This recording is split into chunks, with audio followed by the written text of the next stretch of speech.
Hello friends, कैसे आप सब लोग and thanks for watching my channel. Friends, इस वीडियो में हम स्टील अथॉरिटी के बारे में डिस्कस करेंगे, या फिर आप जिसको सेल के नाम से जानते हैं, स्टील अथॉरिटी ऑफ इंडिया।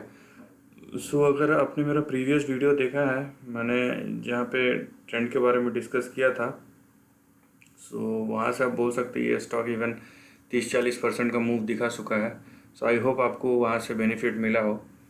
अब देखिए, यहाँ पे जो आपको ट्रेंड दिख रहा है ना, यहाँ पे आप या दो तरीके से देख सकते हैं इसको, ठीक है। कैसे? पहली बात तो क्योंकि ये लॉन्ग टर्म ट्रेंड है तो जाहिर सी बात है आप ओवरऑल ट्रेंड देखेंगे, तो ओवरऑल ट्रेंड में यहाँ से यहाँ पे आपको एक बिग शार्प स्पाइक दिखेगा, उसके बाद एक करेक्शन दिखेगा। ये अगर पूरा हो जाता है तो फिर से एक स्पाइक दिखेगा। ये पहला है। दूसरा है ये डाउन ट्रेंड, ठीक है। आप इसको इग्नोर करेंगे, ये डाउन ट्रेंड को देखेंगे। ऐसा क्यों? क्योंकि ये जो लास्ट आप हाई है वो 2007 का है, तो ये 13 साल का ये डाउन ट्रेंड है। तो जब इतना लंबा डाउन ट्रेंड होता है तो जाहिर सी बात है उसका एक अलग इम्पैक्ट होता है, ठीक है।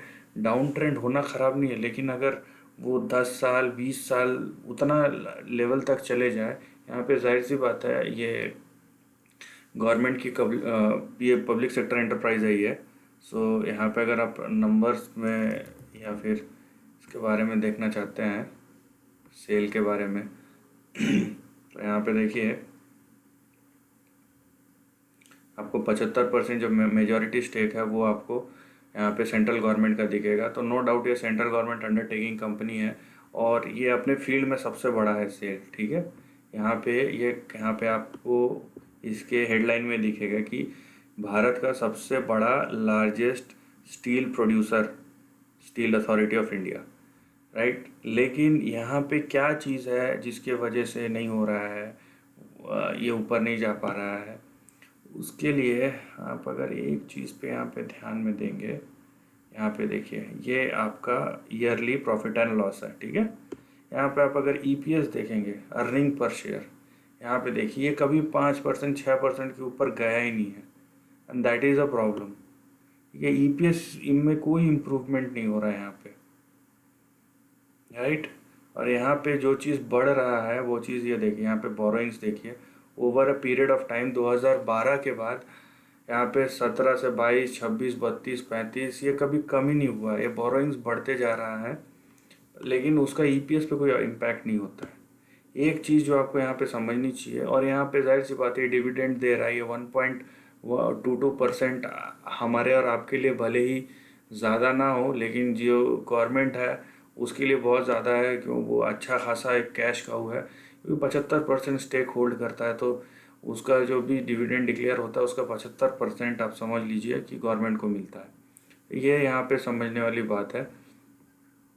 और देखिए, एक चीज़ का फ़ायदा जो स्टील या स्टील कंपनीज को मिलता है वो ये है कि भाई मेटल सेक्टर जो है ग्लोबल रैली का पहला पार्टिसिपेंट होता है। क्यों? क्योंकि कमोडिटी है।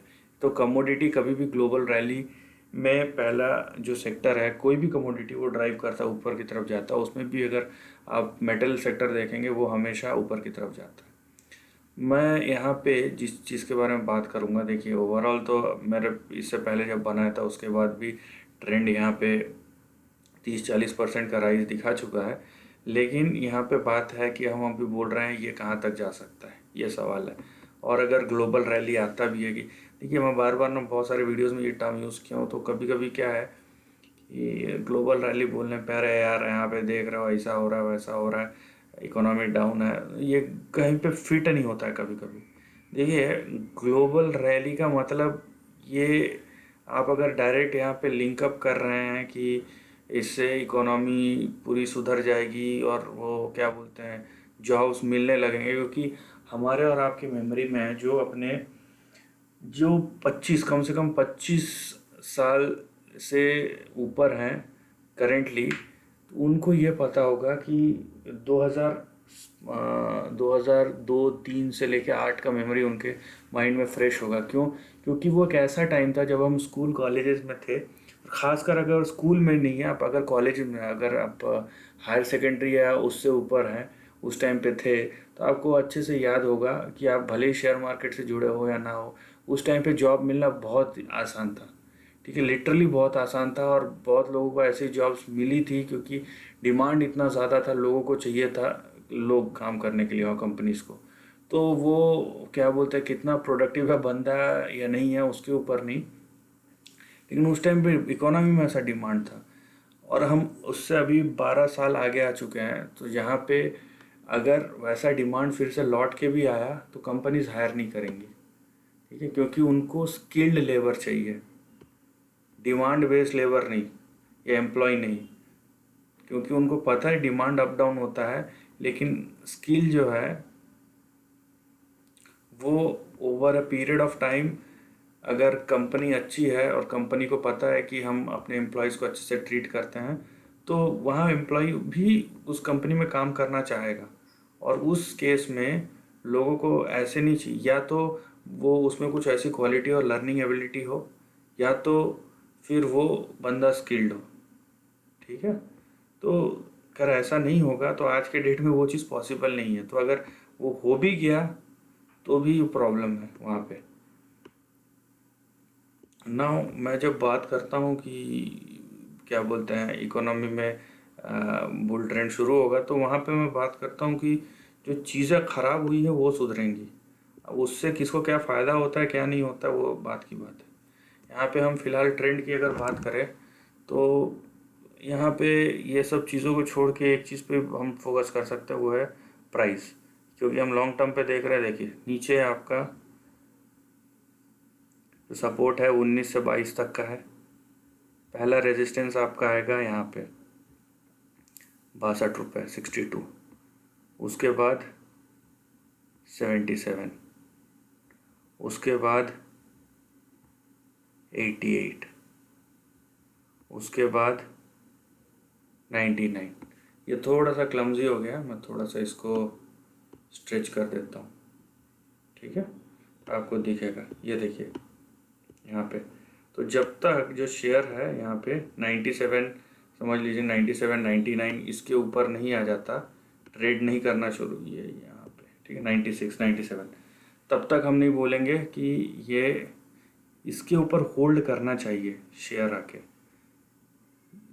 यहाँ से 97 से लेके यहाँ पे, और टू बी सेफ साइड अगर आप चलना चाहते हैं, जब तक शेयर जो है यहाँ पे 102 103 के ऊपर होल्ड नहीं करता है, तब तक हम नहीं बोलेंगे कि ये जो ट्रेंड है डाउन ट्रेंड ये टूटा है।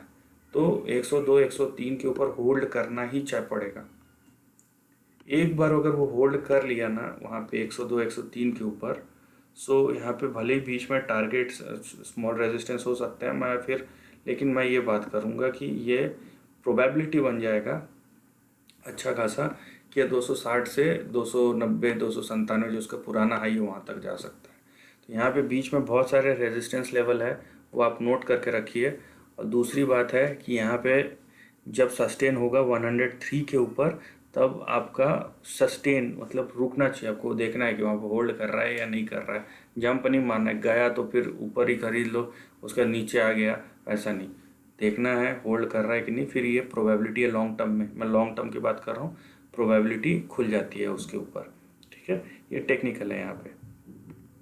तो ये अगर आप देखते हैं, प्लस जिस तरीके का ग्लोबल रैली है, तो एक पॉसिबिलिटी तो यहाँ पे 100 रुपये तक का बनता है आने वाले टाइम में, इसमें कोई वो दो राय नहीं है। यहाँ पे बहुत हाई प्रोबेबिलिटी 100 रुपीज़ तक एक ट्रेंड बन सकता है। अब उसके ऊपर जाता है या नहीं जाता है, ये 13 के ऊपर जब सस्टेन करेगा तभी डिसाइड होगा, ठीक है। So this is the end of the video. दोस्तों वीडियो पसंद आए तो लाइक और शेयर कीजिए, थॉट्स कमेंट सेक्शन में लिख के बताइए, और ऐसे नए कंटेंट के लिए चैनल को प्लीज़ सब्सक्राइब कीजिए। Lastly, take care of your family and friends.